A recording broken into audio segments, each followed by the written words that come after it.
Welcome to Leadership Energetics, Episode 2.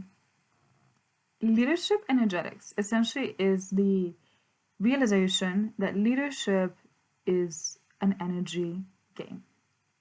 Okay, so that's literally all it is. It's an energy game. And there's not one way to do it, and there's not a right or a wrong way to do it. There's just many ways of leading. It's about finding the way that works for you. It's about finding the way that works for your personality, a way that works for your style, and a way that it makes you feel in your body like a full yes. Like, I like leading this way. It makes me feel like ease and flow. It energizes me.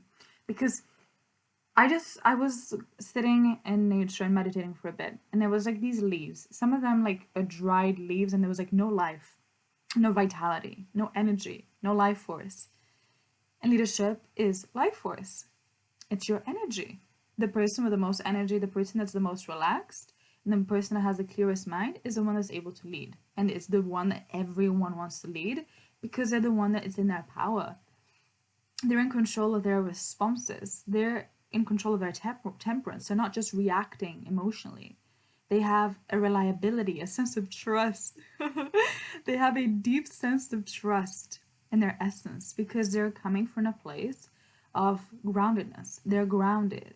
What does that mean to be grounded? To be grounded is to be present. To be grounded is to be present and mindful in the moment, to be aware of what actually is happening, not what your mind is projecting of what you think is happening. To be conscious of your decisions, consciousness is the ability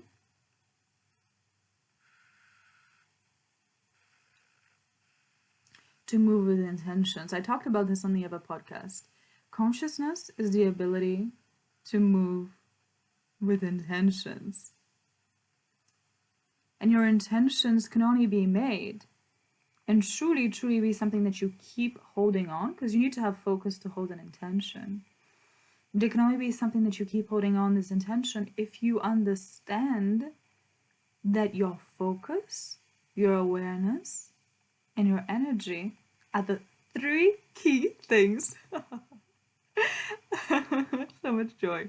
Are the three key things that allows you to be the person that has the biggest energy, the most magnetic energy, the most influential energy, that when you speak, people listen. When you speak, people listen. And you don't feel the need to be over forcing yourself, over expressing yourself, or proving yourself, or asserting yourself to the point where like it's coming from the place of like, I don't really think that what I'm saying is important, but I want you to think it's important, so I'm going to be assertive so to make up for the fact that I don't think it's important. No. True assertiveness comes from a place of actual self-assurance and conviction and self-validation, not from a place of proving. It doesn't come from a place of competition. That is all child stuff. That is all trauma stuff. But true assertiveness, I'm talking about the assertiveness that is sexy, the assertiveness where you're like, I want that person to lead me. They seem to know what they're talking about. They seem to know what they're doing. I want that person to lead me, right? That is the assertiveness that I'm talking about. It's the assertiveness of being able to be asserting yourself, right? So we have ways that we communicate. It's all about communication. This is the thing that I specialize in, right? It's about communication. So we have levels of assertiveness, and assertiveness is asserting our own energy into an experience, asserting our truth into an experience. It's asserting it and holding our ground, holding our truth. We're asserting that. It's like asserting. We're pushing that. It's a push. And then the opposite of asserting is flow. It's an allowing. And you have to learn how to dance with both of these. You do not want to just constantly be asserting yourself into experiences, because not only are you going to be only in your masculine energy and eventually you'll burn out and be drained because you're just giving of yourself. And that's not what leadership is. Leadership isn't about just telling people things or telling people what to do. It's about guiding. It's about molding. It's about influencing. It's about connection. It's about building. It's about love. Because all of these things is what allows you to bring out someone's potential in order to influence them to take action, movement in the direction of the goal that you have as a leader. And if you're a coach, because you're watching this, you're an entrepreneur, you're a woman who's a coach, you're a woman who builds other women, that means it's about you being able to realize that you want to give your clients effective, powerful results, where then the key is for you to realize that you need to be able to influence them. You need to be able to be somebody that when you speak, people actually are shifting their perspective and their paradigms because they hear what you're saying, they believe in what you're saying, they trust in what you're saying, they're seeing the results in what you're saying. And not only is your energy speaking louder than your words because you are embodying the truth of what you are teaching through leadership energetics, which I will teach on the upcoming episodes, keep tuned. When you embody the truth by leading with your energy instead of leading by overcompensating with your words, by overcompensating with being overly aggressive, or by overcompensating by being overly forceful. But instead, you don't overcompensate because there's nothing to overcompensate when you get into an alignment of truth. When you build a true feeling of confidence, a true feeling of knowing that you are the one, that you are the authority. And being able to communicate that, you first need to be able to communicate that to yourself. And you only communicate that to yourself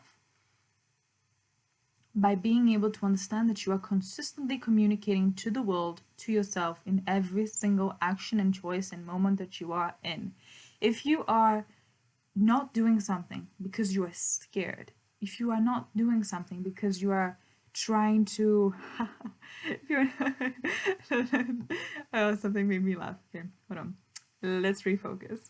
If you are not doing something because you are scared, if you are not doing something because something's holding you back, like, oh, if I do that thing, I don't have enough energy, or these excuses, essentially what you're telling yourself is, okay, I'm communicating to myself. I'm the kind of person who listens to excuses, right? This is a communication point. And because everything that you do is a communication point to yourself or to the external world, that is why it's important to cultivate the understanding that you do not have to always be thinking thoughts. You do not have to always be doing things. You do not have to always be communicating. Silence is your best friend in leadership. That is how you preserve your energy. That is how you protect your energy. And I'm not talking about being silent because of a place of fear of not having enough energy, or a place of fear. Because when you're coming from a place of fear, it means that you're believing in an illusion. Because true empowerment doesn't come from a place of fear. True empowerment comes from a place of true upliftment. Comes from a place of joy, comes from a place of trust and ease, because you are that in your power that you do not need to be in the place of fear. If you are in that place of constant fear, it's because you're not fully feeling empowered. And nobody outside of you is going to have the solutions. I'm loving this training. This is a really, really good training. It's going to change. It's changing someone's life right now. I know that. And if it's you, comment. Let me know. Let's connect. I want to know. Comment what is the biggest takeaway from this training that you've received. Okay, so here's the thing. When it comes to how you're communicating to the world in each moment, you can only be consciously communicating when you have awareness. And awareness comes from you being able to cultivate silence and slowing down. This is the dance of leadership. Leadership energetics is an energetic dance. It's not about forcing. It's not about this archaic, old way of it is my way or the highway, or it is I'm the boss, so you gotta do what I'm telling you. These are